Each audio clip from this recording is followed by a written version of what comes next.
What's up, guys and gals? This is FL Studio How to Reverb, brought to you by the good folks at One Channel. So we're gonna start off reverbing this intro melody right here. So it's pattern 1. Let's go to our channel rack. We see this is it right here. We don't see it on the mixer. Let's bring it somewhere on the mixer. How about 7? Lucky number 7. So we're next gonna go to the mixer. You see 70 right here. It even says empty. Let's turn this down so we can hear me a little bit better. And we're also gonna turn it down because the reverb will typically make it louder. So, oh yeah, first, here, left click, delay, reverb, click it. So we're here. We're going to try the Fruity Reverb 2. This is probably the most practical and most used reverb. Some of the key knobs here, this kind of just makes it louder, and that's why I said, go ahead and turn this down when you're dealing with reverb. This kind of gives it like that more wholesome sound and the ER. Turn down the bass, bring up the low cut. Pan, left, right, left. It's just the reverb's going left and right, not the entire sound. So that can create like a cool effect. One of the most practical things to do, especially when you're first starting off, is just hitting this preset button until you find a sound that you like. Yeah, who would have thought?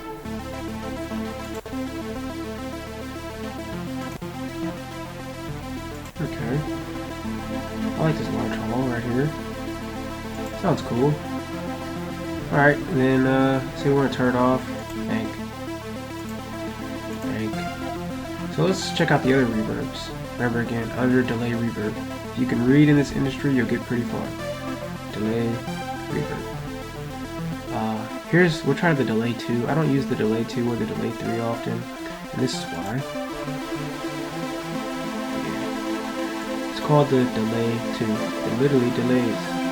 Something like that. You can shuffle, but most of these presets will have you confused.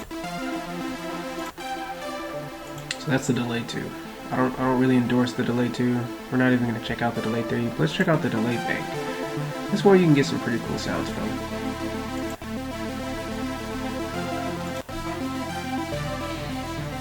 Like this one.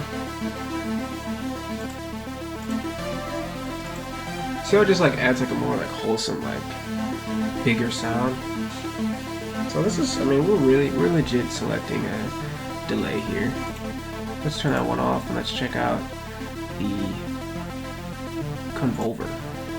This is how you get some other sounds. And it has like, you see how it like has like the same wetness.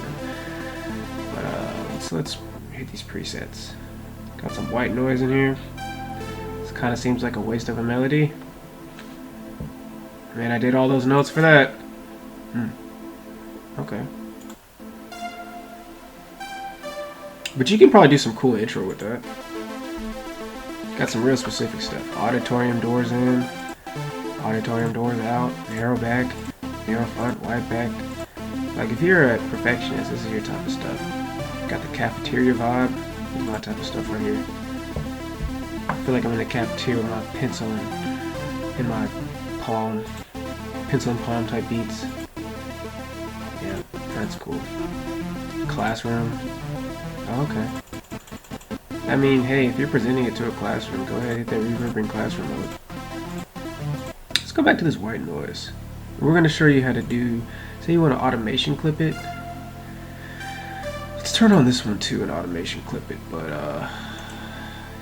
we're going to automation clip the white noise part. So right click, create automation clip. Here it is right here. It already starts off using it. So go ahead and drag this down. And then right click to where you want to start off.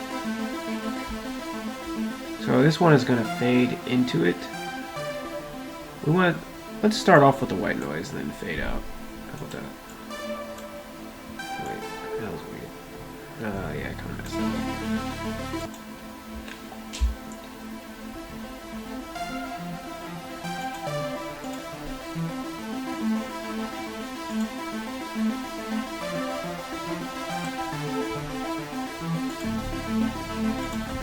This is the delayed bank. Say we just want this to go away for some reason, because we're just haters.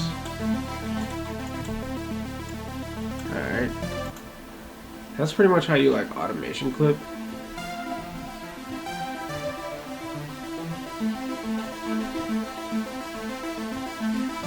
Now this is kind of a bad example because it just sounds weird.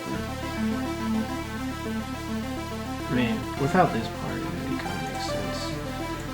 Maybe we can take out the white noise part.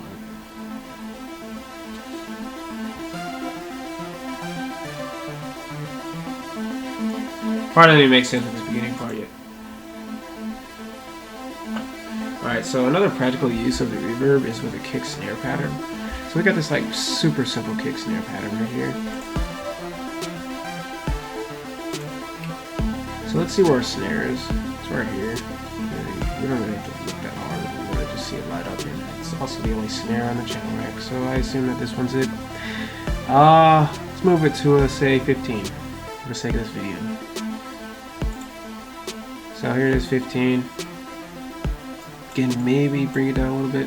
Although this is the snare, we probably don't have to bring it down too much. Let's go to reverb 2. Again, your most practical use. So,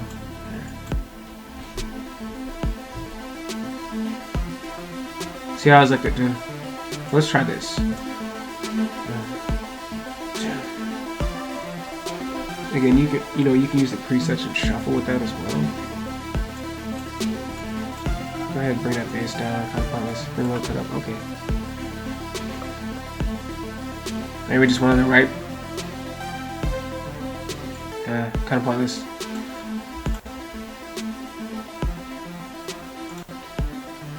This is how you really get like some pop in your snares. Like, I think the key is like to not listen to what other people do exactly, and just kind of find the snare or whatever reverb you like. I think that was one of my early mistakes. Like, I was just literally just copying exactly what like everyone else was doing.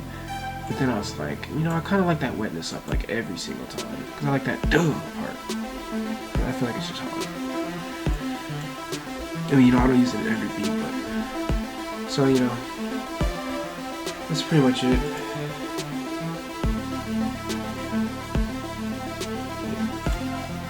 Not bad, right? Kind of like see it like coming back on and stuff. But this is FL Studio, Add Reverb. Make sure you subscribe, hit us with a like, share, etc. And thanks for watching, guys. Peace out.